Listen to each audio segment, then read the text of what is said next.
Joia. Boa tarde, pessoal.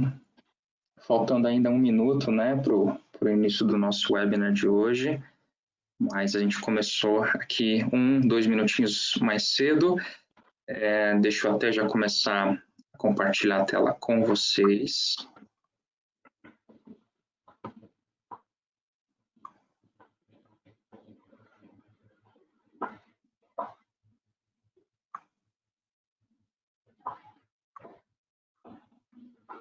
Joia. Então, vocês devem estar vendo já as instruções aqui para o nosso webinar de hoje.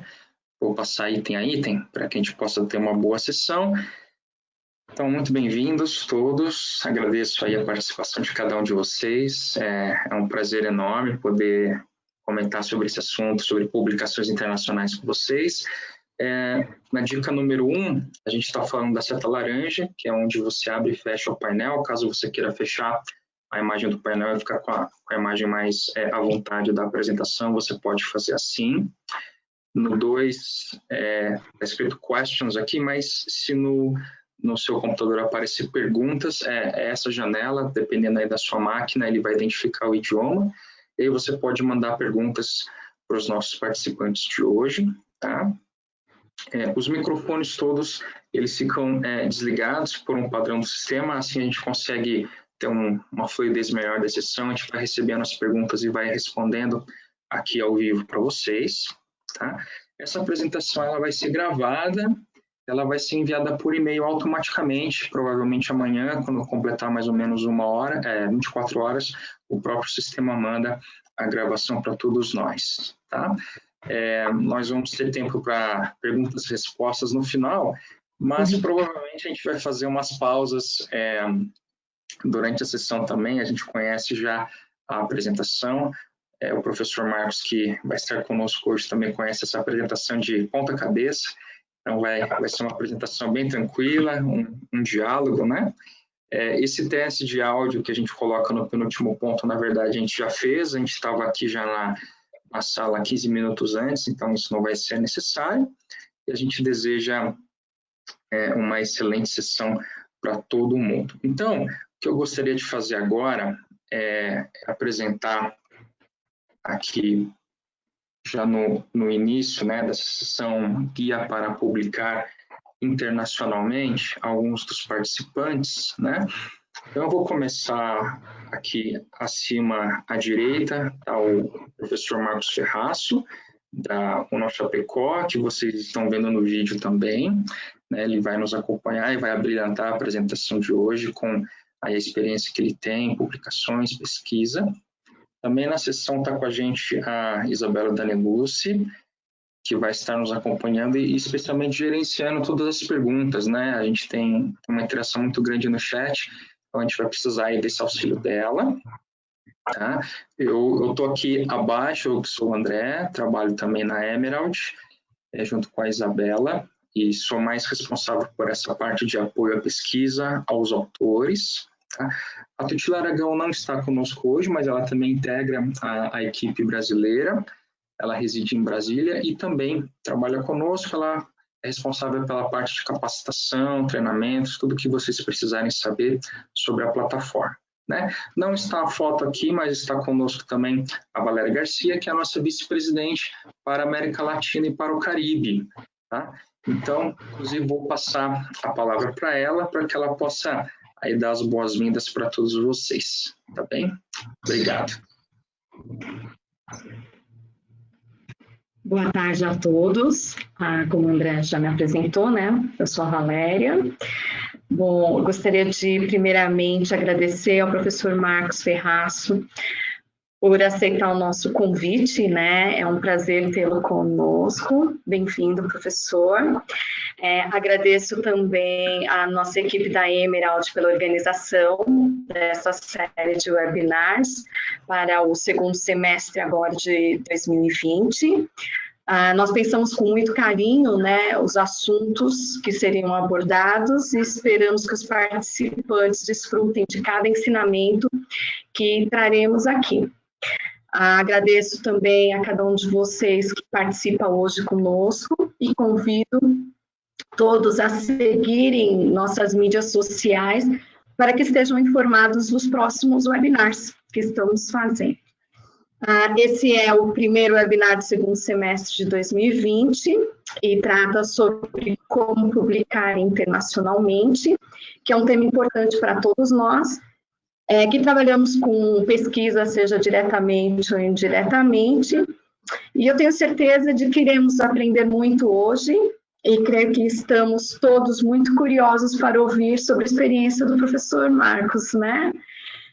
E, bom, eu agradeço a todos e eu passo a palavra agora para o André e desejo a todos uma ótima sessão. Obrigada. Joia, obrigado, viu, Valéria? Então, eu quero apresentar aqui o professor Marcos a todos. Quero ler o currículo dele, né, que vai estar com a gente hoje. O professor Marcos Ferraz é bacharel em administração, especialista em gestão empresarial pela Universidade do Oeste de Santa Catarina, campus São Miguel do Oeste, Santa Catarina, Brasil. Especialista internacional em desenvolvimento local pela Organização Internacional do Trabalho, Nações Unidas, Turim, Itália. Mestre em administração pela Universidade Federal do Rio Grande do Sul, com estágio de mestrado na Euromed Marseille, perdoem-me o meu francês, École de Management em Marselha, região ali da Provence-Alpes-Côte d'Azur, França, onde atuou como Visiting Professor. Doutor em administração pela Universidade Federal do Paraná, com estágio doutoral no Forsyth Technical Community College, em Winston-Salem, North Carolina, Estados Unidos da América. Possui pós-doutoramento na área de estudos organizacionais contemporâneos pela Faculdade Meridional IMED, Passo Fundo, Rio Grande do Sul, com estágio pós-doutoral no exterior na CAD Business School em Marselha, França. Possui pós-doutoramento pelo Centro d'Expertise Santé Innovation, Bien-être et Politiques Publiques da CAD Business School, Marselha, França. E iniciou seu terceiro pós-doutoramento no Instituto Complutense de Estudos Internacionais junto à Universidade Complutense de Madrid em 2020. Atualmente é pesquisador visitante na CAD Business School, campus de Marselha, e professor e pesquisador na UNO Chapecó. Obviamente que o currículo do professor Marcos ele é bem mais longo do que isso. Se eu for lê-lo completamente, a gente vai ficar até amanhã, né, professor? Então, eu quero agradecer muito a sua presença hoje com a gente, né, e que a gente possa ter uma excelente sessão hoje. Professor Marcos, tudo bem? Bem, boa tarde a todos. Boa tarde, André, Valéria. É um prazer estar aqui, é uma honra muito grande. É sempre um imenso prazer poder compartilhar qualquer conhecimento que tenhamos em relação à publicação em periódicos de alto impacto, de alta relevância. E agradeço sempre o convite, André, é sempre um prazer. Joia, obrigado, professor. Eu vou, pessoal, desligar a minha câmera agora, é só por uma questão de banda mesmo, como a gente tem muitas pessoas registradas e às vezes a internet cai, eu vou tirar a minha câmera só para que a gente possa realmente ter aqui mais conexão, para que a gente possa ter um bom áudio e uma boa experiência hoje, né? Então, eu quero contar para vocês, muito brevemente, um pouquinho do contexto do webinar. Nós somos a editora Emerald Publishing, é uma editora inglesa, foi fundada na década de 60, mais precisamente em 67, por professores e consultores daquela região ali de Bradford, que é onde a Emerald se encontra, né? Um desses fundadores é justamente o professor Keith Howard, que está aqui nessa imagem, à esquerda. Ele está recebendo da Rainha da Inglaterra o título OBE, que é o Order of the British Empire, uma espécie de reconhecimento pelos trabalhos dele, pela editora, com a educação, né? E, como vocês podem ver, ele é um acadêmico, ele tem um doutorado aqui, esse PhD na área de Engenharia de Minas, se não me falha a memória. Ele também tem um doutorado na área de Direito e os outros títulos aqui com bacharelado e mestrado. Um pouco mais abaixo, caso vocês queiram conhecer os trabalhos sociais da Emerald, nós temos a Fundação Emerald, né? Ela é uma empresa que também coloca recursos financeiros nas artes, esportes e algumas ONGs mundo afora. Tá? Uma coisa muito importante né, que a gente vai inclusive ver em outros webinars mais para frente, né, até encorajo vocês a nos seguirem nas mídias sociais para verem quais são os outros temas que a gente vai tocar, é a questão do Real Impact Manifesto, né? A gente tem uma declaração que a gente assina que visa trabalhar a questão do impacto da pesquisa, tá? Então, aqui no primeiro ponto, a gente fala sobre o apoio, né, à prática para superar as barreiras de impacto e o trabalho em conjunto com as agências de fomento para fortalecer essas relações entre a pesquisa e a sociedade. Né? Nesse compromisso também, a gente fala sobre a questão de desafiar a visão simplista sobre impacto. Né? Muitos de nós, quando a gente fala de impacto de pesquisa, a primeira informação que vem à cabeça é fator de impacto. Né? Não apenas isso, mas todas as outras formas de métrica, que é justamente o que está aqui celebrando todas as formas de medições. E, finalmente, o terceiro ponto seria liderar essas discussões sobre impacto, incluindo a nós mesmos. Né? Então, como eu falava anteriormente, nós vamos ter mais para frente, inclusive, um webinar com a Valéria, né, que estava falando com a gente há pouco. A gente vai ter um webinar mais para o final do ano, falando sobre essa questão de impacto real de pesquisa. Eu convido vocês a participarem também, trazendo suas críticas, né, e comentários, que vai ser uma coisa muito interessante, tá? Então, o que eu e o professor Marcos Ferraço preparamos para hoje é isso, né? Esse seria a nossa agenda. Nós já vimos essa primeira parte, que seria esse breve histórico sobre a Emerald, só para a gente trazer um pouco de contexto deste webinar.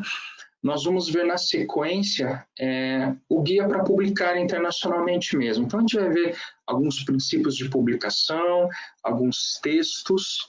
Tá? No final, eu trago alguns recursos de divulgação, alguns recursos extras. E no final, a gente vai ter tempo para interagir com todos. Né? A gente sabe que essa parte é uma das partes mais ricas.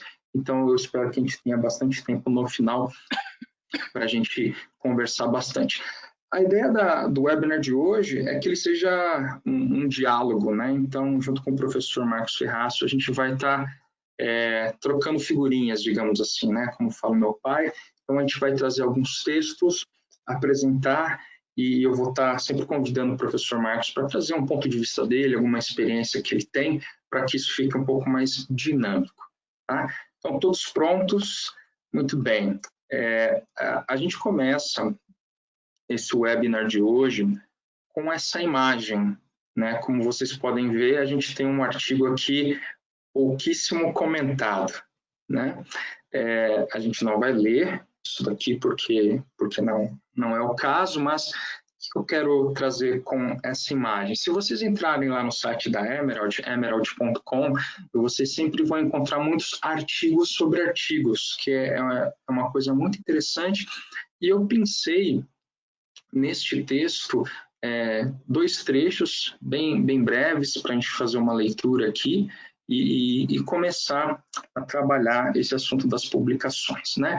Então, aqui na direita, em inglês, a gente vai ver que os autores desse texto dizem assim, né? Que the thing, a coisa, you do not want to do, que você não quer fazer, é irritar os revisores, irritate the reviewer, such that they form a poor opinion of your paper. De uma maneira que eles criem, né, tenham uma opinião pobre ou ruim sobre o seu artigo.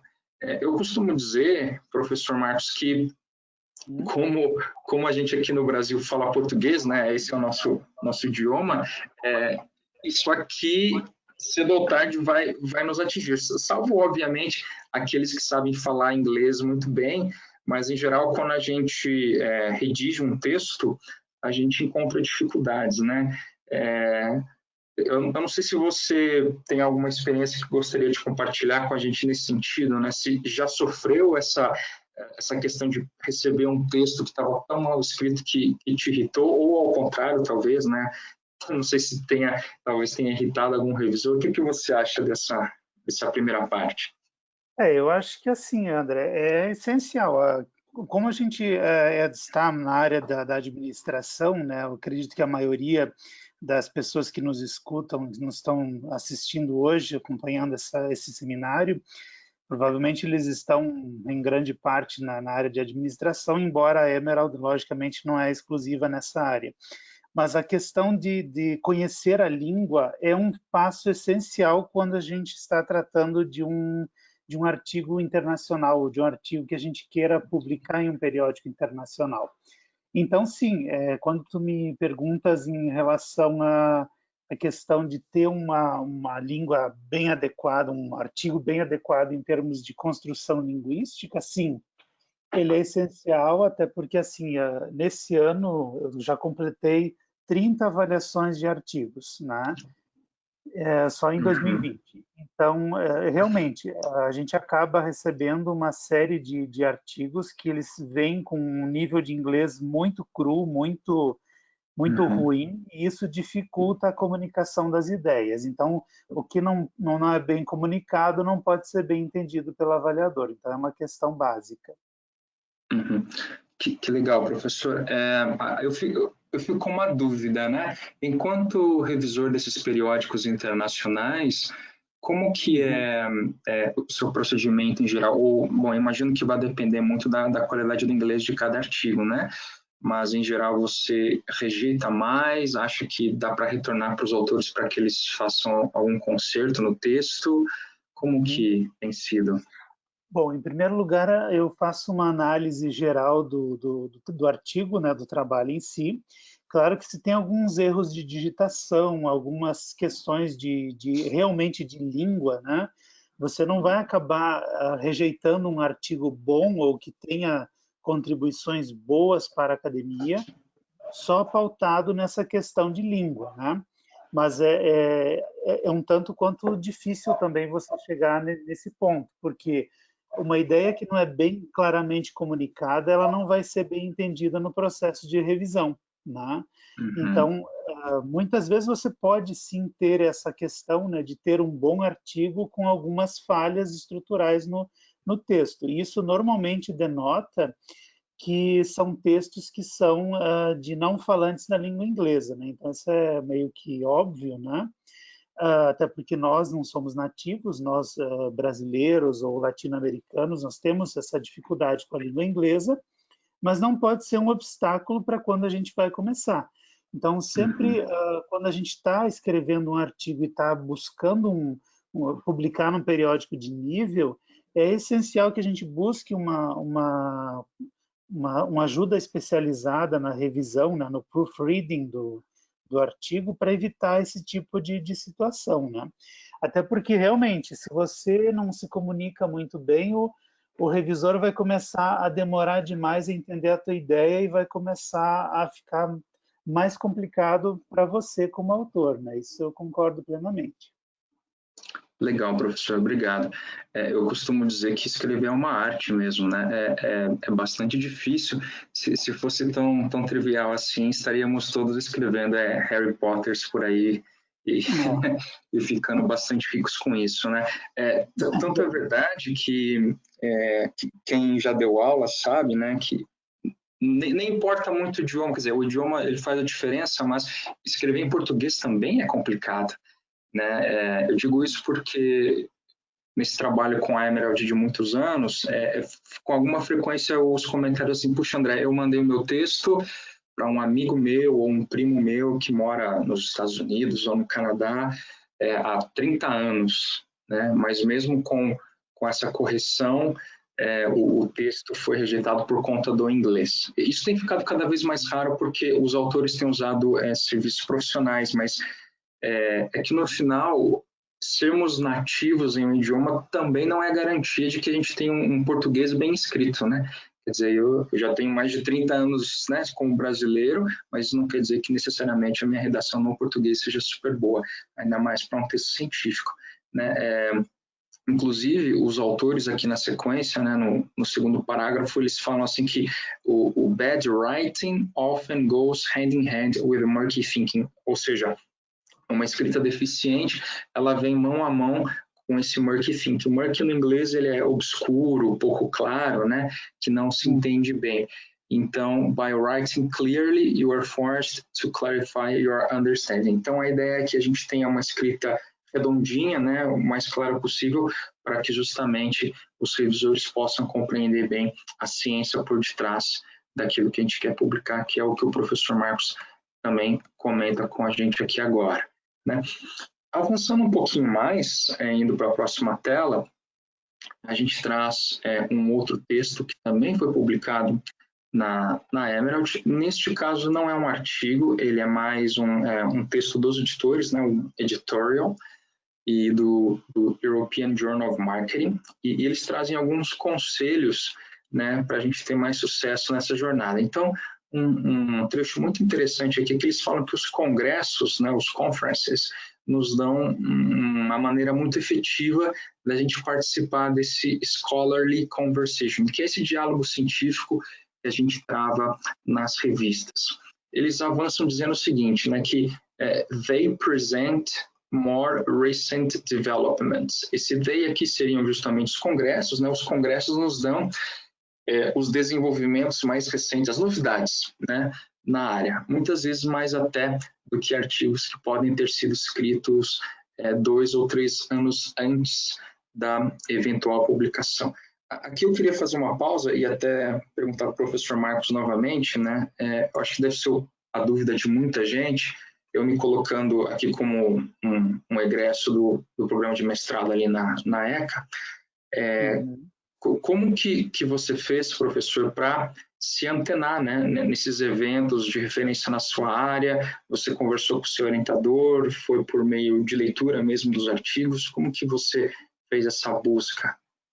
Bom, em primeiro lugar, na própria pós-graduação, quando um pesquisador está se formando, ele vai ter acesso a uma infinidade de eventos que existem na sua área, né? Então, o aluno ele vai identificando quais são os congressos mais importantes da sua área, e isso tudo, então, facilita a esse aluno não só preparar textos para apresentar e ter toda aquela questão do networking, do encontro com os colegas ou com os professores que são referência na área, mas também a questão de discutir as ideias mais nascentes, as ideias que estão mais na fronteira do conhecimento, que é o que se espera, né, de muitos congressos científicos que nós temos, tanto no Brasil quanto fora, né?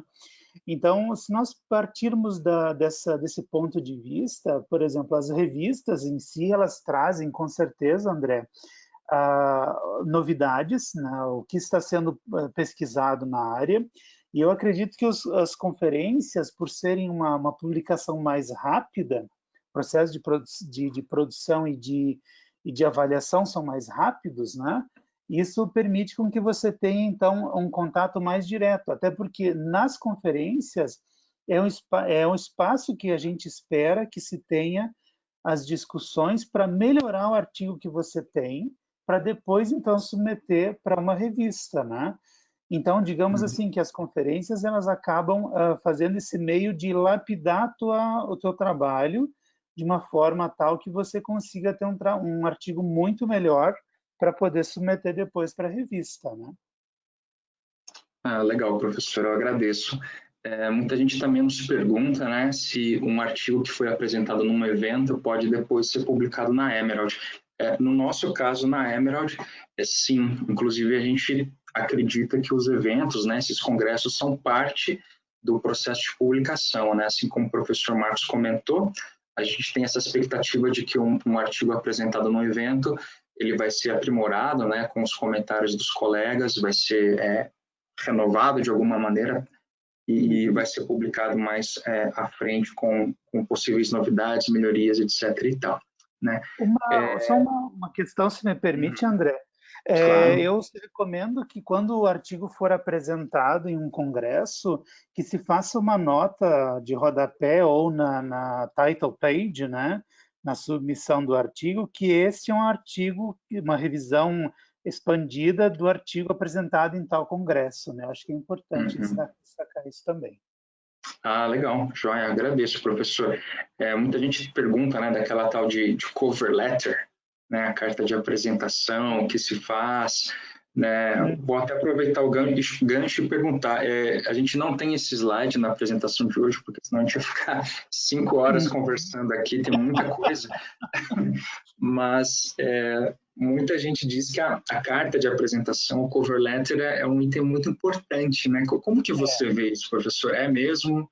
Não? Sim. Sim, de fato, na verdade, é o cartão de visita do teu artigo, né?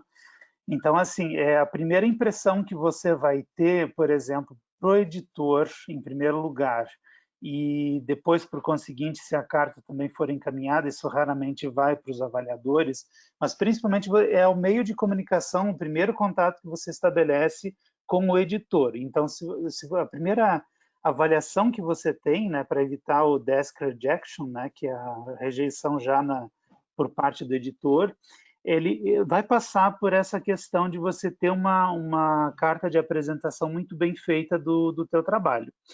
Então, como é uma cover letter, a gente tenta escrever de uma forma bem sucinta, no máximo em uma página, usando um inglês muito apropriado, muito correto, polido, né, respeitoso, e você vai apresentar quais são as principais contribuições do que o teu trabalho traz e por que ele merece, né, ser publicado nessa revista e de que maneira ainda ele se encaixa no escopo dessa revista.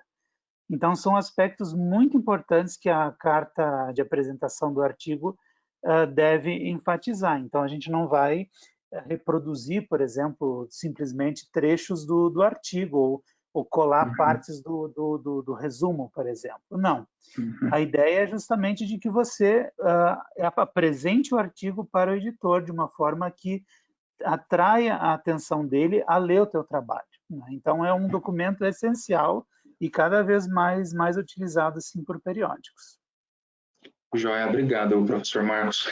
Avançando um pouquinho, né, indo para os pontos 3 e 4, que estão intimamente ligados, então eles sugerem que na nossa área, né, cada um na sua área de expertise, busque as conferências, os congressos de relevância e, finalmente, para conseguir participar dessas discussões formais e informais. A gente costuma fazer uma brincadeira, né, e dizer que tão importante quanto o peer review é o beer review, né?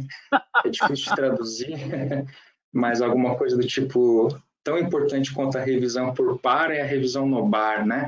Lembrando que, claro, esses eventos, né, professor, eles sempre têm os coffee breaks, os coquetéis, dependendo se for um evento mais chique, aqueles jantares de gala, né? Mas no final são todas oportunidades importantes para a gente conhecer as pessoas pessoalmente, né? Para que não seja simplesmente um sobrenome, uma vírgula e uma data, né? Mas que a gente possa conhecer essas pessoas pessoalmente para criar essas conexões, né? Eu inclusive ouço de muitos pesquisadores que oportunidades de redação de artigos, né, de publicação nascem desses encontros também, né? Não sei se você concorda, professor. Sem dúvida, com certeza, 100%, sem dúvida. Joia, eu coloco esse slide do Pint of Science só para ilustrar, né, essa brincadeira do Beer Review, mas existem de fato aí alguns eventos que juntam as pessoas para discutir ciência, né? Esse é só um deles, né, só para ilustrar essa brincadeira que a gente faz. Avançando um pouco nessa conversa desse editorial que foi publicado nessa revista, eu também trouxe esse outro trecho para a gente, que fala sobre o foco, né, o público-alvo da revista. No caso da Emerald, sendo uma editora focada nas áreas de ciências sociais aplicadas, nós temos revistas que são científicas, tem um processo de revisão por par duplamente cego, mas que também são lidas por executivos do mercado, consultores, né?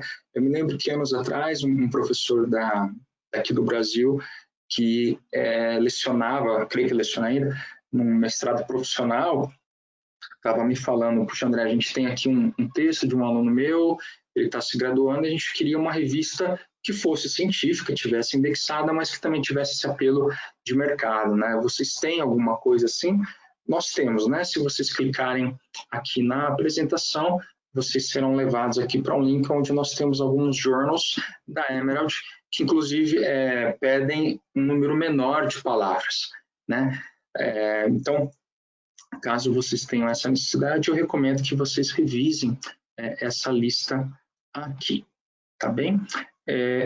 Avançando um pouquinho mais, a gente tem outros 2 parágrafos desse mesmo editorial, e aqui acima a gente tem uma outra recomendação. Então, os autores dizem assim, então, encontre 1 ou 2 exemplos do seu tipo de artigo, né, nessa revista Target, onde você quer publicar, de fato, o seu artigo.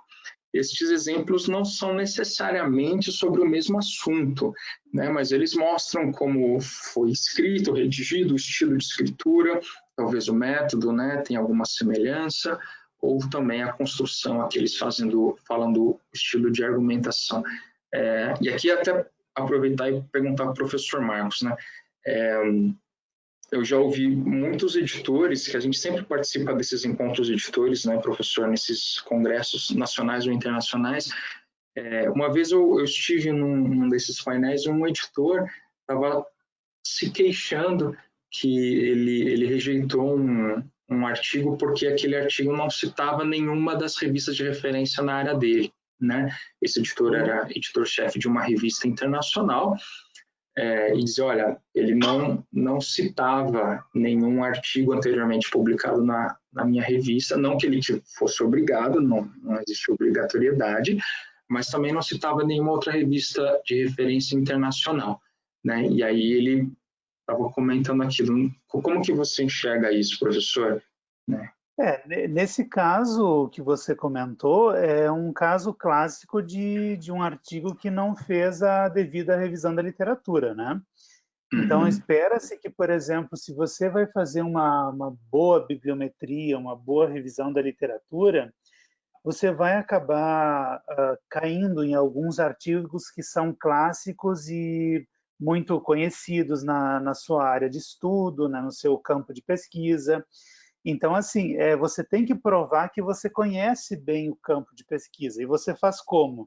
Você faz justamente citando e demonstrando que você conhece e teve acesso aos artigos que são minimamente considerados como clássicos ou pelo menos mais recorrentes. O que acontece? Quando você começa, então, a definir esse escopo do teu referencial teórico, isso vai acabar passando por periódicos que são muito bem considerados no seu campo de pesquisa. Então, se você está querendo, por exemplo, publicar numa revista top, numa revista visada, competitiva, é bem provável que você vai acabar chegando a pelo menos um artigo dessa revista, né? Então, não tem como, eu concordo com a editora, não tem como você aceitar, por exemplo, um artigo que foi feito com essas lacunas, né, de referencial teórico. Isso perfeitamente eu concordo. Não é uma questão de você citar o artigo da revista em si, né, mas é o quão bem você fez o teu trabalho como pesquisador de conhecer o campo que você está pesquisando, né? Joia, obrigado, professor. Aí, avançando para o segundo ponto, né, existe uma recomendação de a gente utilizar palavras como estou complementando aqui, né, por exemplo, nessa palavra negritada, quando a gente estiver justamente citando esses colegas, aqui complement, build on, synthesize, né, e evitar termos como aqui, por exemplo, omitiram, né, ou os autores falharam.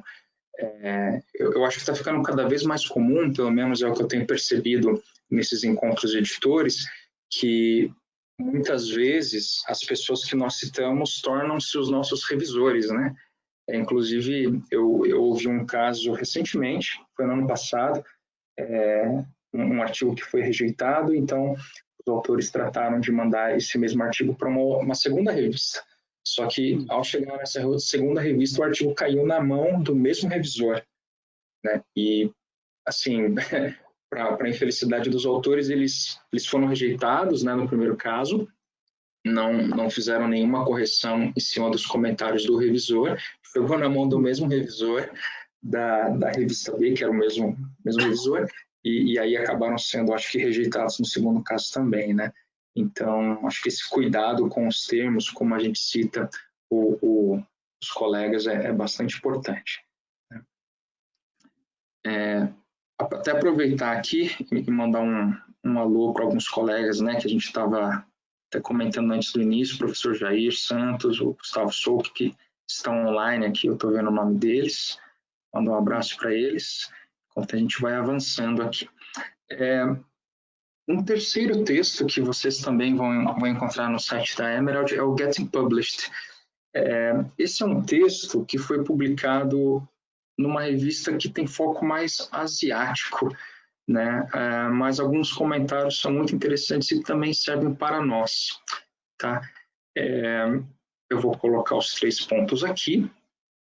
E o primeiro ponto aqui é que eles falam do acesso limitado à literatura, né? Nós temos a felicidade de no Brasil ter acesso e via o portal de periódicos da CAPES, que eles fazem um grande trabalho, né? Então, aqui no Brasil, a gente tem essa felicidade. Mas, claro, acesso à literatura de ponta, que é algo que o professor Marcos estava comentando, é muito importante, né?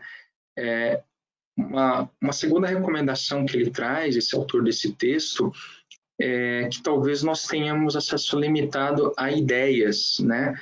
Mas que é muito importante a gente ter uma rede, né, um network de colegas, pessoas que a gente conhece, seja aqui dentro do país ou mundo afora, que possam nos estimular e trazer coisas diferentes para que a gente possa trabalhar. Eu me lembro que uma vez eu estava numa sessão, foi no Rio, foi na PUC do Rio de Janeiro, era um congresso europeu, mas que estava acontecendo aqui no Brasil, e era um professor dos Estados Unidos, e ele estava dizendo, olha, eu tenho um grande interesse em fazer pesquisa sobre a América Latina, mas, lógico, eu resido nos Estados Unidos, não posso estar aqui. Então, eu gostaria de estar trabalhando com vocês, quem quiser, por favor, fale comigo depois da sessão, né, para que a gente pode discutir aqui e pensar em maneiras de trabalhar aqui conjuntamente, colaborativamente. Então, foi bem interessante, era um painel sobre as dificuldades de pesquisa na América Latina, curiosamente, né, e ele estava levantando aquela bola justamente para dizer, olha, eu tenho interesse, né, quero fazer pesquisa, mas não posso estar aqui no campo, preciso da ajuda de vocês. Então, foi um exemplo bem interessante sobre como fazer bom uso dessas redes, né? E um terceiro ponto que eles nos comentam aqui, o autor, né, na verdade, desse texto, é a questão do idioma, que é uma coisa que o professor Marcos e eu havíamos tocado no começo, né, e a questão da qualidade do texto. A gente sempre pensa muito no inglês, né, mas seja no inglês, no espanhol, no português, um texto bem escrito sempre ajuda e faz uma grande diferença, né? Então, caso vocês queiram ler esse texto também, é só clicar aqui e aí já dá para entrar no link do material.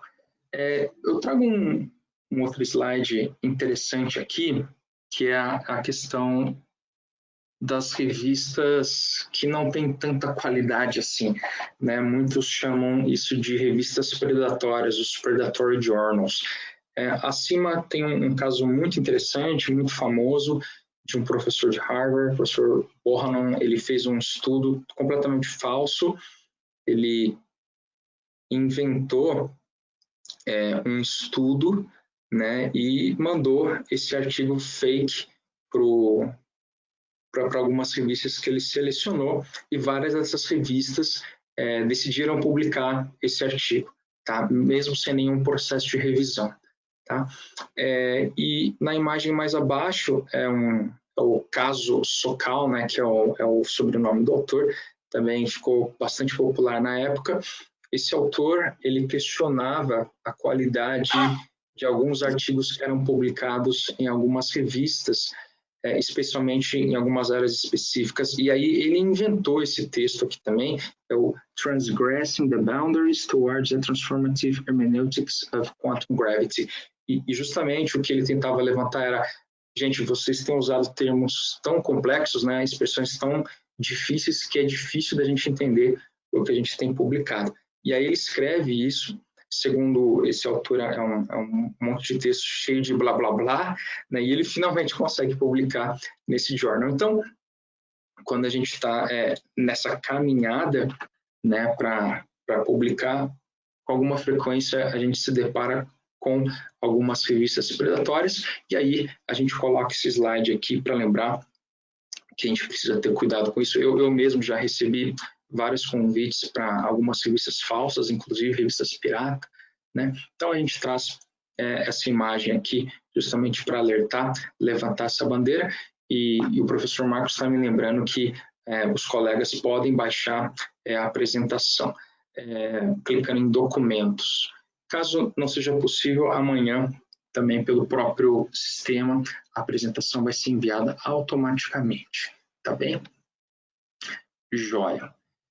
Então, avançando um pouco aqui, a gente vai falar sobre essa questão do desk rejection, que o professor Marcos Ferraço já tinha tocado, né? É interessante que todos nós, né, somos cobrados por publicar, que é o terceiro ponto aqui, né? Publicar numa revista indexada, com impacto, né? E só que para isso é importante que a gente conheça os artigos, né? E para conhecer os artigos, a gente precisa ler as revistas. Essa é a razão dessa sequência aqui, né? Eu quero contar um caso para ilustrar isso daqui, para ficar um pouquinho mais claro. A gente esteve fazendo esse trabalho uma vez na Colômbia, e uma professora estava comentando o seguinte conosco, né? Ela dizia: André, no passado, se a gente voltar algumas décadas, talvez fosse, digamos, menos complicado publicar, né? Então a gente redigia um texto, fazia um trabalho de pesquisa, buscava uma revista e, claro, a revista sendo de qualidade, ela era publicada. Hoje em dia isso está bem mais complexo, né? Então nós precisamos primeiro ler o journal, conhecer o journal, saber quem são os autores, saber qual que é o estilo de citação, como que se faz a pesquisa naquela revista, quais são os métodos por trás de tudo aquilo. Uma vez sabendo de tudo isso, então finalmente a gente escolhe a revista, adapta o texto, né, ou já faz a construção do texto pensando naquele journal, e daí a gente publica lá ou tenta publicar lá, né, sabendo que muitas vezes o índice de rejeição é alto e a chance de tomar uma rejeição é bastante alta. Professor Marcos, eu não sei se você concorda, né, com essa comparação temporal aí, mas eu achei que foi bem interessante o exercício que a professora fez, né, nisso de que as coisas mudaram, né, com o passar dos anos, e que hoje a gente precisa saber e ter mais ou menos a referência de onde a gente quer publicar. É assim mesmo? Sim, com certeza. Até porque a questão da competição, né, o número de artigos que nós temos hoje é muito grande, né? Até porque nós temos uma série de pressões assim de diferentes organismos, financiadores, programas, CAPES, etc, etc, etc, né? Então isso acabou forçando as pessoas a cometerem algumas coisas que eu particularmente não concordo muito, como é o caso da Salami Science, né, onde você faz uma pesquisa e acaba fatiando o artigo em vários, né? E isso é uma prática também que acaba debilitando o artigo que você vai submeter, e você não tem condições de publicar mais um artigo com um achado, digamos, mediano numa revista top, né? Então, o que se quer hoje, e o que eu vejo assim nos periódicos muito, é uma questão de atualidade da discussão, né? É uma questão também do que você traz de novidade, de que forma a tua contribuição muda a forma com que nós conhecemos os conceitos, a literatura como está hoje em dia, né? E isso, com certeza, se faz por meio da leitura dos periódicos, e não só do que está sendo publicado, né, atualmente, mas principalmente vendo o escopo de cada uma das revistas, né? Então, são aspectos que eu acredito que sim, que tem que ser avaliado na hora que você vai escolher uma revista, mas realmente isso é fato. Hoje, o nível dos artigos que nós temos visto por aí, que estão sendo publicados, eles trazem uma série de novidades, não só de gap de pesquisa, mas da forma com que as ideias são organizadas, métodos diferentes, combinação de técnicas diferentes, formas de análises completamente robustas, né? Então isso acaba chamando a atenção dos avaliadores e do editor e, por conseguinte, vai chamar a atenção dos leitores, que também são pessoas ávidas por novidades. Então a gente não pode deixar de considerar isso também. Joia, professor, obrigado. Que legal. Eu estou vendo que já está dando 3 horas e 44, então daqui a pouco vai dar 1 hora. Eu quero me certificar de que a gente vai ver todo o conteúdo, então eu vou avançar um pouquinho. Então, pensando nessa questão da publicação, né, o que é o tema de hoje, a gente tocou a questão dos congressos, de encontrar uma revista, até a importância de citar as revistas de referência, e aí a gente faz, finalmente, evitar as revistas predatórias, e a gente faz uma submissão para um journal, uma revista de qualidade. A gente, nesse processo, busca um pedido de revisão, né, que seria um excelente sinal, porque isso significa que nós estamos dentro do ciclo de publicação, né? Lembrando, como o professor Marcos falou, a competição é grande, essas revistas, muitas delas têm índices de rejeição acima de 70%, 80%, 90%, em muitos casos. Então, se a gente recebe um pedido de revisão, significa que nós não fomos rejeitados pelo editor, mas que nós vamos fazer parte do ciclo de publicação. E aqui, o terceiro ponto diz que, mesmo que os comentários sejam muito duros, né, que a gente não os tome pessoalmente. Sempre que eu leio esse depoimento no final, eu rio, mas ele tem sido muito comum, que diz o seguinte, né, que um autor aqui publicado, um autor da Emerald, costuma deixar de lado seu artigo com os comentários por 1 semana para que a pressão arterial dele volte à normalidade, né? Eu não sei como que é a sua experiência, professor Marcos, dá essa raiva toda mesmo em cima dos comentários? Tá. Dá, sim. Inclusive, eu estou trabalhando com o pessoal da China num artigo agora, e como a gente tem o fuso 13 horas, eles são 13 horas na frente, eu acabei recebendo na madrugada a segunda rodada de avaliação, onde o revisor pediu novas alterações, né? E assim, são alterações que são absurdas. Só que, é claro, isso sim, é uma questão absurda, mas assim, você não vai dizer isso para o avaliador, né? Você tem que encontrar meios para poder, na carta de resposta aos avaliadores, que é um outro tema, inclusive, que a gente não está muito acostumado, André, de como responder aos avaliadores também, nesse ciclo de publicação. E aí o que acontece? A gente acaba colocando os pés pelas mãos, né? E aí a gente acaba eliminando uma chance de publicação por causa da forma com que foi dada a resposta, né? Então, concordo plenamente, deixa a poeira baixar e depois você vai, então, fazer a tua carta de resposta e dizer por que você não concorda ou o que não deve ser alterado no teu artigo e por quê, né? Joia. Professor Marcos, eu acho que para muita gente que está iniciando ainda, né, talvez não seja tão fácil assim identificar quando um pedido ele está além da conta, digamos assim, né, soa como um absurdo. Como que foi esse processo para você, né? Hoje, com certeza, é bem mais claro para você avaliar esse tipo de pedido, mas como que foi esse processo? Foi fácil, não? Como que Existem questões que são bem complicadas. Eu lembro, por exemplo, de um artigo uma vez que eu mandei e assim o avaliador estava completamente fora do processo normal de avaliação. Eu sei que a gente mandou o artigo, ele foi pedido a revisões, a gente fez as revisões solicitadas, enviamos de novo. Aí o avaliador veio com novas solicitações que não tinham sido apontadas na primeira rodada. Nós fizemos, aí foi para uma terceira, e na terceira de novo ele apontou outras coisas completamente diferentes. Aí eu tive que entrar em contato com o editor e reclamei, né? Daí eu pedi o withdraw, como é que a gente chama? A retirada do artigo do processo de avaliação. E eu pontuei, né, para o editor, disse, ó, não tem condições, né? Mas isso foi uma vez na vida, né, que eu acabei fazendo isso, né? Mas são casos muito pontuais. Mas assim, quando você recebe um comentário do avaliador, por mais que aquilo possa ser contrário ao que você está pensando, isso é uma oportunidade para você melhorar o teu trabalho e ver o que está faltando, né?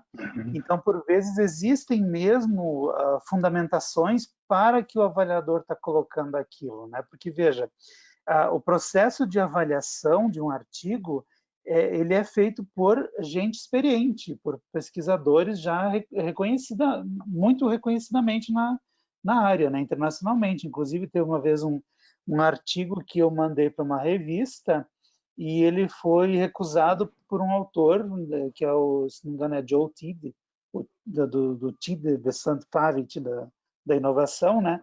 Eu quase pedi desculpas por ter mandado um artigo ruim como aquele, né? Muitas vezes você não sabe na mão de quem vai cair o teu artigo, né? Então é uma questão também interessante. E uma outra coisa também que o pessoal não considera quando recebe os comentários, esse tempo doado pelo avaliador é um tempo que ele não é pago pelas editoras, né?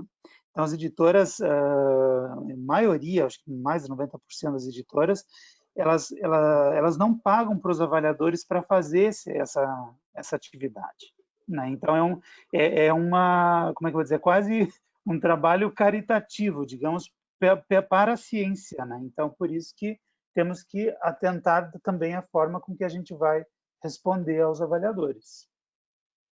Legal, professor. Inclusive, eu acho que vale a pena trazer essa questão do trabalho dos revisores para esse webinar que a gente vai ter mais para frente, porque eu acho que a gente vai tocar o tema da revisão aberta, né? Acho que não existe um modelo perfeito, mas no modelo aberto, pelo menos a gente pode ver os comentários dos colegas, né?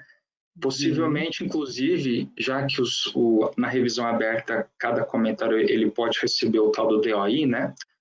Aquele Digital Object Identifier, teoricamente é possível até que um comentário, né, uma revisão de um revisor, seja citada e possivelmente, porque não, ela pode até receber mais citações que o próprio artigo original, né? Então, teoricamente, em tese, poderia ser uma maneira de valorizar esse trabalho de revisão que é bastante caro, né, ao processo de publicação científica, né? Sim, e tanto que eu tenho visto que alguns periódicos, eu não sei também agora se a Emerald também tem esse procedimento, quando você manda uma avaliação, acho que tem, na verdade, você manda uma avaliação pelo sistema, tem um comando que diz se você quer vincular a avaliação ao teu ORCID, né? No Brasil a gente fala ORCID, né? Mas é ORCID o nome, né? Então isso é possível, já vai contando então como uma produção técnica, né? Ah, que legal. Joia. Eu já tinha ouvido falar, mas não sabia de toda essa ligação nas plataformas, né? Muito bem. Professor, já com quase aí 1 hora já, né? A gente avança então para a tela mais importante de hoje, que sozinho dá para fazer uma apresentação em cima dela, mas vamos lá. Aqui, pessoal, nós temos os 10 itens que são considerados os 10 itens mais relevantes, importantes, são realmente as recomendações para boas revistas, né? Sejam revistas de fora, revistas do Brasil, né? Nós temos boas revistas aqui também. Então, o primeiro ponto que a gente vai ver é a questão da originalidade. Aqui no Brasil, a gente costuma utilizar a palavra contribuição, né? E aqui eu vou fazer uso do meu colega professor, né, professor Marcos Ferraz, e perguntar, né, professor, enquanto revisor, como que você busca, né, essa questão da originalidade, contribuição, como que os autores podem redigir um texto para que isso seja mais perceptível, né? Sim, particularmente na primeira seção do artigo, se não já no próprio título e no abstract, a originalidade ou a contribuição é o item fundamental quando a gente vai avaliar um artigo, né? A primeira coisa que eu vou procurar num artigo, quando eu vou avaliar, ou mesmo quando eu estou escrevendo, é de deixar muito claro que tipo de contribuição esse artigo traz. que tipo de contribuição nós fazemos para o campo de pesquisa, no campo de estudo que nós estamos, de que forma nós acrescentamos ao que já existe e de que forma nós fazemos isso, né? Então, essa eu considero como um divisor de águas assim na questão do que é um artigo bom para um artigo que, na verdade, vai ser meramente satisfatório ou muitas vezes até só uma produção de papelório, né? Então, essa questão da originalidade é essencial. Joia, eu agradeço. Avançando para a questão da relevância e da extensão do conhecimento existente, né, que seria esse ponto 2, eu já ouvi o seguinte comentário, né, que uma das maneiras de você mostrar relevância para uma revista seria justamente citar artigos que foram publicados naquela revista, mas não como uma obrigatoriedade, não nesse sentido, né, mas no sentido de dizer, olha, estou trazendo algo novo para esta revista, inclusive estou citando aqui este artigo ou aqueles artigos, porque desejo construir em cima daquilo que a própria revista tem publicado anteriormente, né? Faz sentido isso? Como que você vê, professor? Depende a forma com que isso é feito, porque assim, é possível também verificar em alguns casos, por exemplo, quando o autor está inserindo um artigo publicado na revista que ele está tentando publicar, só por uma questão de ser uma citação forçada, digamos assim. Está tentando encaixar algo só para dizer, eu citei artigo da revista. Mas, na verdade, é aquilo que eu comentei anteriormente. Se você faz uma revisão de literatura bem fundamentada, você vai chegar aos artigos daquela revista que você está querendo publicar. Então, por conseguinte, ele vai fazer parte natural, digamos, do teu referencial teórico ou da forma de apresentar o teu gap de pesquisa. Então, não precisa ser uma coisa enxertada, digamos. Joia, legal, obrigado. Avançando um pouco aqui para o item 3, em questão da metodologia, as conclusões são válidas, são objetivas. Uma vez, professor, eu ouvi um comentário, faz anos, já não lembro onde foi, qual situação, mas enfim, uma palestra dessas, e um professor estava dizendo, puxa, André, tem tantos artigos quantitativos hoje, né? Mas é importante saber utilizar bem as ferramentas, né? Para fazer essas análises. Não adianta fazer por fazer, tem que saber utilizar um método adequado, fazer bem os cálculos, utilizar bem, né? Para que as conclusões sejam válidas e pertinentes ao artigo, né? Não, perfeitamente. E assim, eu já cansei, para ser bem sério, bem sincero contigo, eu já cansei de pegar artigos assim que a metodologia é uma caixa preta e é mais uma aula de conceito de metodologia científica do que propriamente dizer o que foi feito no trabalho, né? Então, na verdade, a metodologia, ou a seção de métodos, ela serve justamente para isso, para você apresentar o passo a passo que levou você a chegar àqueles resultados da tua pesquisa. Então, isso não pode ser uma coisa fechada, não pode ser uma caixa preta, né?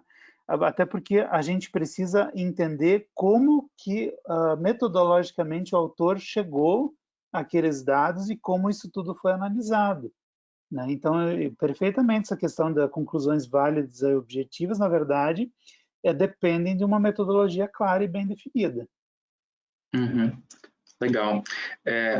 Os pontos 4 e 5, né, na sequência, a redação e a argumentação, elas falam muito a respeito da qualidade do texto, né? Então, ele se comunica bem, está bem estruturado, a argumentação ela é lógica. Eu me lembro que quando eu falava com o meu orientador, ele dizia muitas vezes, puxa, André, entre esse parágrafo e aquele outro está faltando alguma coisa, tem um buraco, né? Então, essas questões de coesão de texto, coerência interna, né, são muito importantes, que é algo que a gente tem visto na apresentação desde a primeira imagem, quando a gente falava sobre não irritar, né, os revisores. Avançando um pouco aqui para as implicações teóricas e práticas, esse e daí é justamente um so what, né, na apresentação em inglês original. né? Eu vejo, professor Marcos, que muitas revistas, se não a totalidade delas, consideram as implicações da teoria um índice assim, fundamental, né? Praticamente obrigatório mesmo.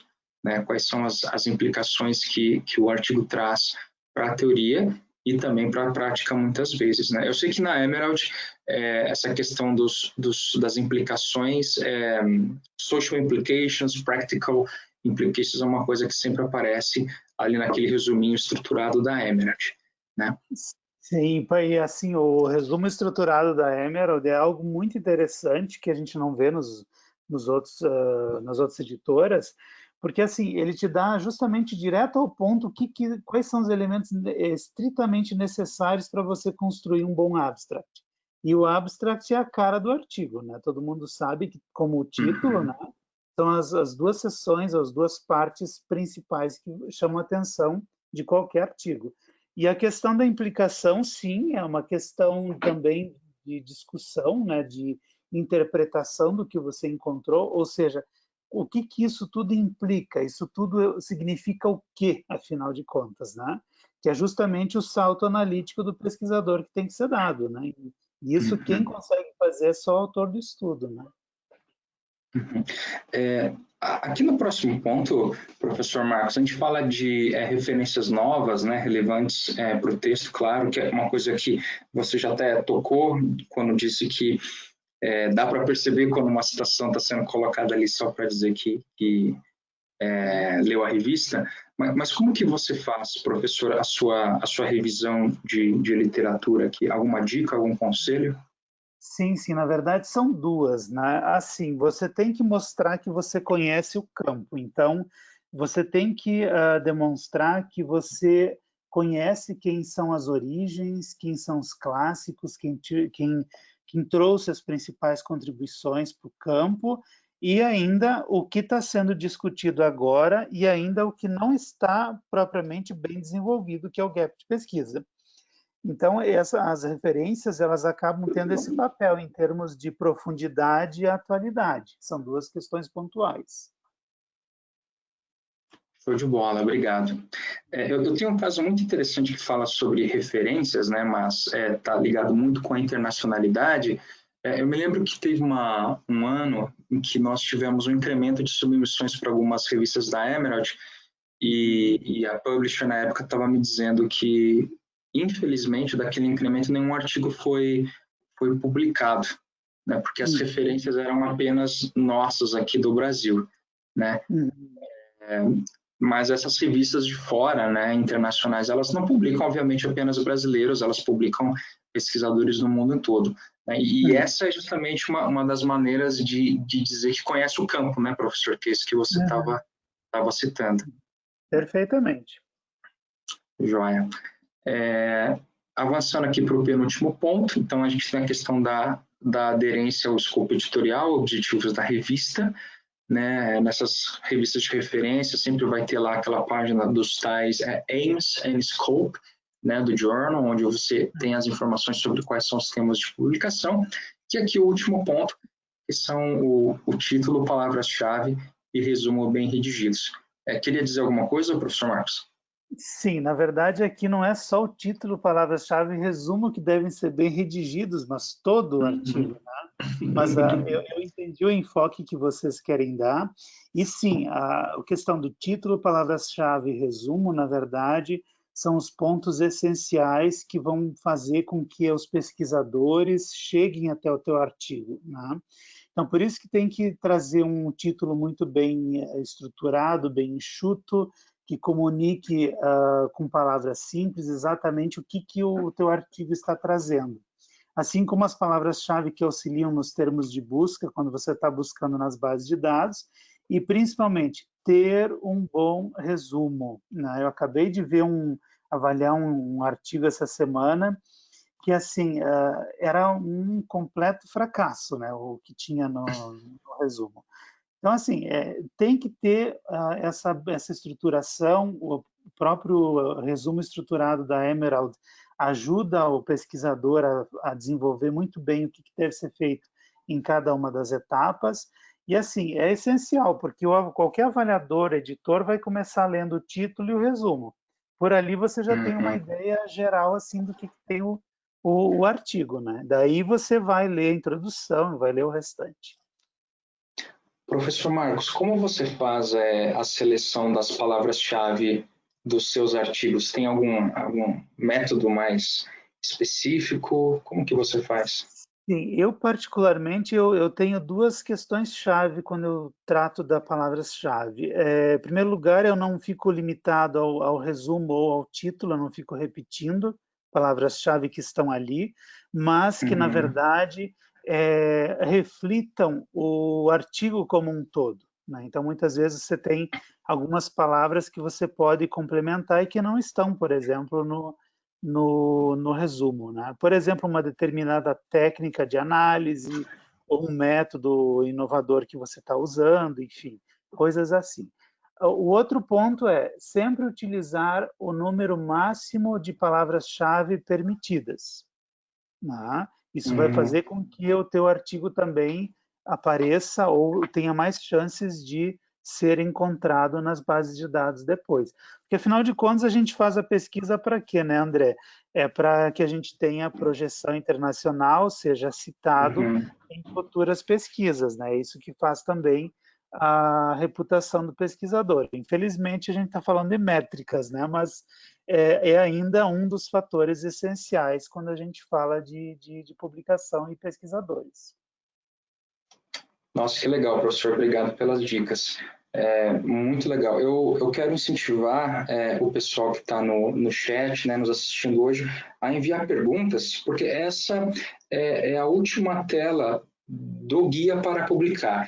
O que a gente vai ver na sequência são outras recomendações, outros recursos extras, e caso você tenha alguma dúvida, por favor, né, mande aí para a janela de chat, a nossa colega Isabela está gerenciando essa parte, a gente vai abrir agora no final para mais dúvidas, tá? Então, realmente finalizando a apresentação, vou deixar aqui para vocês no material alguns links. Então, por exemplo, este é um dos exemplos de recursos que a gente tem na plataforma, então como escrever de uma maneira mais simples, né? Lembrando que em muitos casos a gente dá muitas voltas para chegar num determinado conceito, explicar um tema, mas no inglês, sendo um idioma muito objetivo, isso, né, requer uma certa mudança de redação. Então aqui algumas dicas nesse sentido, tá? Avançando um pouquinho mais, deixei um link para um texto que foi publicado na Emerald, muitíssimo interessante. Então, aqui são as 100 regras do doutorado para você completar a sua dissertação, né? Pensei 3 aqui para nós, então a regra número 3 seria desenvolva a sua capacidade de critical thinking, né? Seu pensamento crítico. Né? Existe todo um porquê, para cada dica da autora aqui, ela coloca alguns porquês.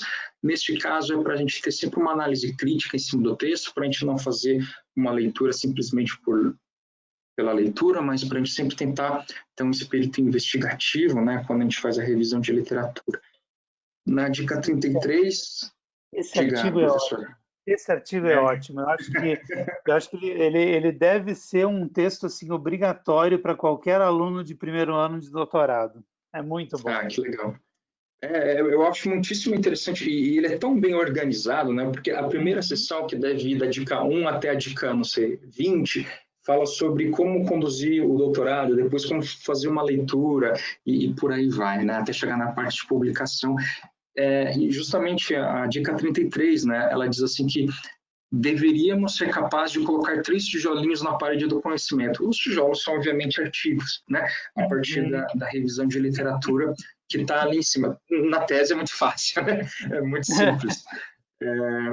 E aí, uma das últimas dicas que eu trago é essa questão do jogar cobras e escadas. E aqui eu vou entregar a minha idade, porque eu joguei esse jogo. Né? Então, o que acontecia? Toda vez que o peão ele cai numa escada, você sobe, né? E toda vez que o peão caía numa cobra, a gente descia. E aí ela faz uma analogia da questão da publicação com jogar cobras e escadas. Por quê? Porque a gente não vai ser publicado sempre, né? A rejeição, ela faz parte do processo de publicar, né? o processo com os pares também faz parte. Então, uma hora a gente sobe pela escada, outra hora a gente desce pela cobra, e é assim, né, para a gente não tomar pessoalmente essas questões, os comentários, como o professor Marcos falava, lembrar que isso faz parte do processo de publicação e é assim, né? Eu quero realmente avançar para a parte de perguntas, agradecer imensamente ao professor Marcos Ferraz pela contribuição dele, né? A gente tem um enorme prazer, uma honra muito grande tê-lo aqui hoje conosco. Eu deixo aqui também um link nesta apresentação para o portal de periódico, para que vocês possam acessar o conteúdo da editora e outros conteúdos também, né? E quero convidar minha colega Isabela e perguntar para ela se nós temos alguma pergunta do pessoal que nos assistiu hoje. Por favor, Isa. Olá, boa tarde. Temos algumas perguntas, temos também algumas mensagens. Um abraço, o Mauro Larucchia está mandando um abraço para o professor Ferraço. Bom, a pergunta é a seguinte, né? Qual insight vocês dão para a busca das melhores palavras-chave? Em medicina, normalmente procuram no, acho que é Medical Message Terms. Nas outras áreas, vocês indicam alguma ferramenta ou algo que possa ajudar na escolha de melhores palavras-chave? Sim, se me permitem? Claro. Na biblioteconomia, nós temos os tesauros, né, que são os termos controlados para buscas em periódicos, em periódicos e também nas bases de dados. O que acontece acredita-se que o aluno de pós-graduação ele tenha um conhecimento suficiente do campo de pesquisa que ele está estudando para poder identificar quais são esses termos básicos que ele tem que ter de conhecimento. A grande questão que eu coloco nessa busca por esses artigos, por essas publicações, é de tentar combinar os termos para tentar chegar a um ponto de saturação na busca, né? Ou seja, você vai buscando variações dos mesmos termos para tentar saturar a tua busca por novos textos nas bases de dados ou nos periódicos que estiver buscando. Isso vai permitir com que você encontre, por exemplo, algumas variações de como um determinado termo é comunicado em um determinado campo de pesquisa, né? Por exemplo, na inovação nós temos os indicators, que são indicadores, ou também metrics, né? Que são as métricas de inovação. Então, são variações, a gente está falando a mesma coisa, mas são variações de termos. Então, é bom sempre ter esse procedimento para você conseguir alcançar um número maior e talvez até descobrir novos termos nesse sentido. André. Joia. Eu acho que está muito bem respondido, professor. Eu vou perguntar novamente para minha colega Isabela se existem outras perguntas no chat. Sim. Como vocês avaliam a participação de profissionais não acadêmicos como revisores de artigos em journals internacionais? André, acho que está mais para ti essa. Eu tinha lido essa pergunta aqui também, Isa, do professor Gustavo Souck, né?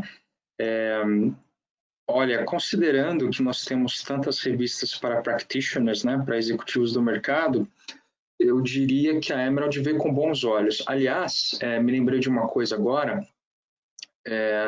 Na Emerald, até onde eu sei, não existe nenhuma revista que peça nenhum título acadêmico para que a pessoa seja publicada. Ou seja, a pessoa não precisa ser doutora, né? Eu sei que alguns journals cobram, né, alguns graus acadêmicos para que a pessoa torne-se autor. No caso da Emerald, isso não existe.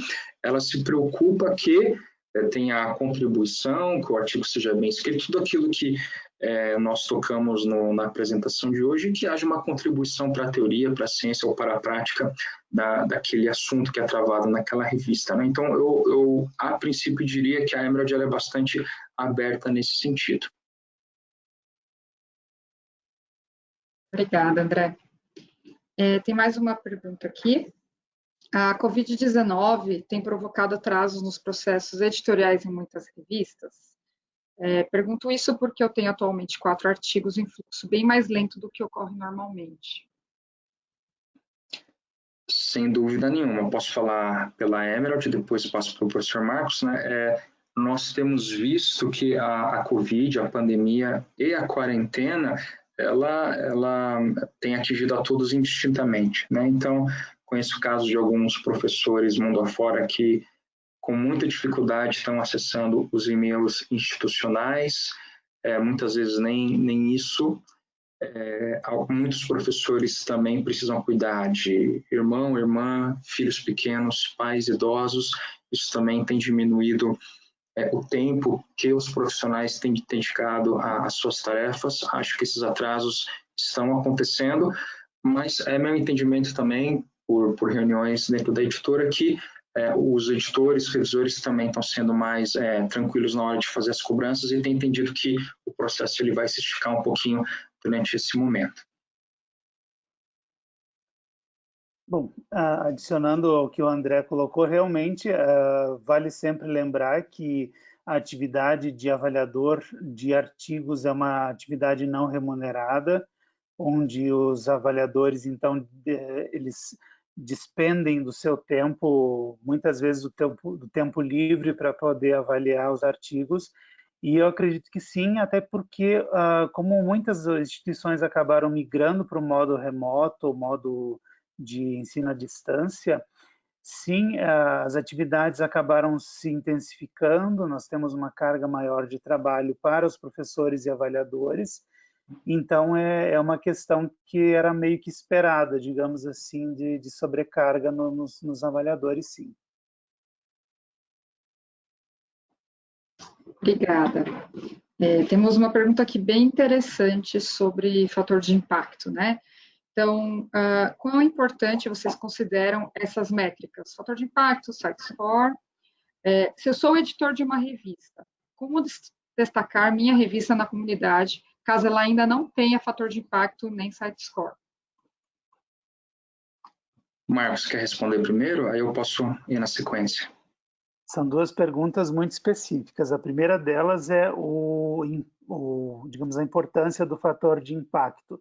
Informalmente, quando nós conversamos com pesquisadores, professores, enfim, tanto do Brasil quanto de fora, sim, ainda nós temos a utilização do fator de impacto como uma medida de quão importante é uma determinada revista. Sim, isso acontece. Mas no caso da Emerald, nós temos que é uma instituição signatária do DORA, né? Acho que até o André vai falar disso depois também. Nós não temos essa como única medida quantitativa ou qualitativa de um determinado periódico. Mas, assim, a gente ainda vê a importância, sim, da métrica do fator de impacto, até mais do que o próprio índice H ou do próprio site score, por exemplo, né?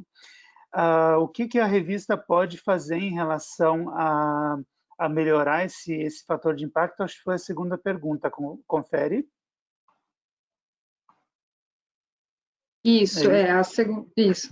Na verdade, tem outra pergunta também sobre esse assunto. Então, tem aqui a questão de como eu destaco minha revista, caso ela ainda não tenha fator de impacto.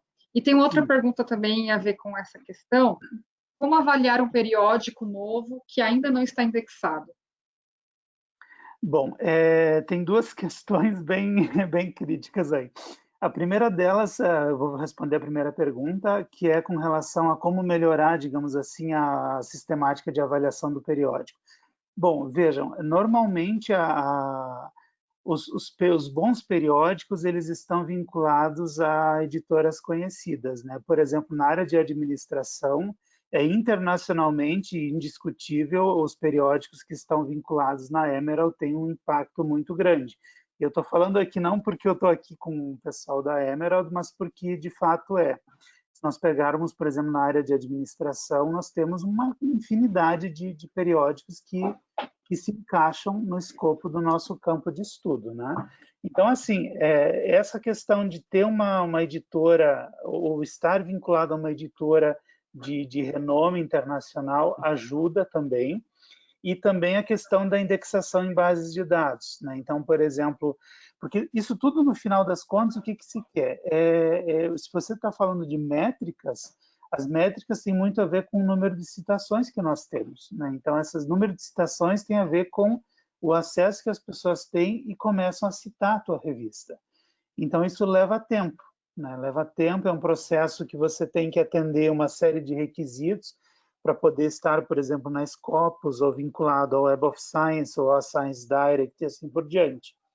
Mas eu acredito que você ter, por exemplo, as características necessárias para estar vinculado a uma editora de renome, isso também acaba ajudando e muito. André, contigo. Joia, obrigado, professor. Sobre a primeira parte da pergunta, né, eu acho que a questão do fator de impacto é bem relevante, é um tema que o professor comentou. Nós entendemos que o fator de impacto ele é importante, entendemos que o set score, né, que é parecido, mas não é a mesma coisa, também tem o seu espaço. Inclusive, o set score hoje ele tem uma janela de 3 anos, né? Em tese, para as áreas de ciências sociais aplicadas, ele é uma medida um pouco mais interessante, lembrando que essas áreas elas são um pouco mais lentas em comparação com as áreas que a gente chama de duras, né? Medicina, química, física, onde a publicação de revistas científicas sempre foi mais tradicional, você tem aquela curva, né, de citação que cai logo depois da janela de 2 anos. No caso das ciências sociais, isso tende a ser um pouco mais, a curva é menos acentuada, então o set score nesse sentido ele seria um pouquinho mais apropriado para medir o impacto de uma revista, né? Agora, sabemos também das limitações, né? Daria para fazer uma sessão só sobre essa questão de fator de impacto, citações, mas eu me lembro que eu tive numa sessão só sobre esse assunto, então algumas das questões que eram levantadas, né? São inúmeras, mas, por exemplo, podemos citar uma revista, mas não necessariamente porque a gente concorda com aquele artigo, na verdade, a gente pode estar refutando aquela ideia, e isso, o fator de impacto, ele não vai medir. Eu me lembro de um outro caso, que era sobre um artigo da área de odontologia, e um artigo foi publicado, e a princípio era inovador, né? Mas com o passar dos dias percebeu-se que havia um erro grave no método daquele artigo. Então a comunidade se uniu, passou a citar aquele artigo para justamente contrariar aquela ideia. Mas o que acontece com o fator de impacto daquele artigo, daquela revista, ele sobe, mas não exatamente porque estava bem redigido, enfim, várias questões. Além disso, existe uma questão de a gente colocar talvez um pouco de demasiada importância em cima dessas métricas. Então, o DORA, que é o Declaration of Research Assessment, significa literalmente uma revisão das maneiras como a gente mede o impacto da pesquisa. Então, manter os fatores de impacto, entre aspas, onde eles estão, a gente compreende que eles são relevantes, mas tentar trazer algumas outras ferramentas e para a gente conseguir fazer essa análise de uma maneira um pouco mais holística, mais aberta, mais abrangente, né? Então, eu realmente convido vocês a participarem do webinar que vai ser sobre, né, Real Impact, né, impacto real de pesquisa, vai ser mais para o final do ano. A gente vai trazer alguns palestrantes muito interessantes para a gente justamente travar essa conversa, né, e tentar colocar todo mundo na mesma página, a gente avançar nessa discussão. Eu acho que é uma questão muito importante, né. Isa, eu acho que, não sei se tem muitas perguntas. Posso fazer ainda, a última pergunta? Joia, legal. A última pergunta, que ela é bem interessante. Estou tentando submeter um artigo para um journal reconhecido na área de Industrial Engineering, que exige a edição do texto em LaTeX. Isso pode ser uma tendência? Eu vejo mais nas ciências duras, na administração, pelo menos, e outras áreas, não vejo tanto. Até porque, assim, até onde vai meu conhecimento, assim, a área das engenharias usa muito LaTeX, até porque tem muitas fórmulas, muitos cálculos. Então, até onde eu conheço do LaTeX, eu sei que ele é um facilitador nesse aspecto, para inserir as fórmulas. Mas para outros que não são tão focados assim nessa questão de fórmulas, eu não vejo assim como uma tendência, digamos assim, né? O bom e velho Word, né, ou ainda os LibreOffice, enfim, os editores de textos mais tradicionais, eles continuam sendo bem recebidos, até porque a maioria dos periódicos, quando a gente manda, o arquivo final que vai para o avaliador e também para o editor, ele acaba se tornando um PDF. Né? Então, é esse o material que o avaliador vai receber, de todo jeito. Né? Então, é uma questão mais de cada autor, eu imagino. No caso da Emerald, a gente recebe, em geral, LaTeX e Word, né? Ou Word e LaTeX. Não vejo essa tendência, inclusive alguns autores, né, perguntam para a gente, puxa, André, mas não tem orientação sobre o tamanho de fonte, se é Arial, se é Times, 10, 12, é que o pragmatismo é tanto, né, que a resposta geralmente é essa, como o professor Marcos falou, depois ele vai ser reformatado, vai virar um PDF e vai ser utilizada a fonte que é melhor para leitura, né, no caso do PDF sempre é um Times New Roman mesmo. Então, se você enviar o artigo, seja em Word, LaTeX, em Arial, 12 sempre será aceito, em geral não tem problema quanto a isso. Obrigada. Joia, legal. Então eu quero agradecer muito a nossa colega Isabela. Obrigado, Isa, pela gestão das perguntas. Agradeço também a Valéria Garcia, que fez a abertura, né, e está liderando essa parte dos webinars. Quero agradecer imensamente ao professor Marcos Ferraço pelas contribuições, comentários, né, sempre brilhantando muito. É um prazer tê-lo conosco, professor. Quero agradecer a todos os participantes e antes de encerrar, passar a palavra ao professor, caso queira deixar aí suas últimas palavras, professor. Bom, eu que agradeço o convite, é sempre um prazer compartilhar um pouco do que eu já passei na minha vida acadêmica em termos de publicação. Gostaria de agradecer a toda a equipe da Emerald e também gostaria de agradecer a presença não apenas de quem está nos ouvindo, nos assistindo, mas também aos meus amigos que acabaram, que estão aí acompanhando esse seminário. Bom, a dica final que eu dou é a seguinte, acompanhem sempre o que nós temos em termos de publicação, eventos relacionados à publicação, oficinas de treinamento, né? Inclusive a Emerald ela faz muito isso, né? Isso tudo acaba ajudando você, pesquisador, a se desenvolver, se aperfeiçoar. Mantenha contato sempre com os pesquisadores, com as editoras e fique sempre antenado no que está acontecendo em cada um dos periódicos que são os mais essenciais, digamos assim, na sua área. Inclusive, nós temos algumas ferramentas que são os alertas, né? Você pode assinar os alertas para poder receber quais foram os últimos artigos que foram aprovados nas revistas que você considera como importantes na tua área. Isso é muito importante também para que você acompanhe o que está acontecendo na tua linha de pesquisa, tá bom? Então, novamente, meu muito obrigado a você que está até agora nos assistindo. Espero que você tenha aprendido algo novo, não apenas comigo, mas principalmente com o pessoal da Emerald. Muito obrigado, André, pelo convite. Obrigado, professor. Um abraço a todos. Cuide-se. Até a próxima. Um abraço, tchau, tchau. bom final de dia. Tchau, tchau.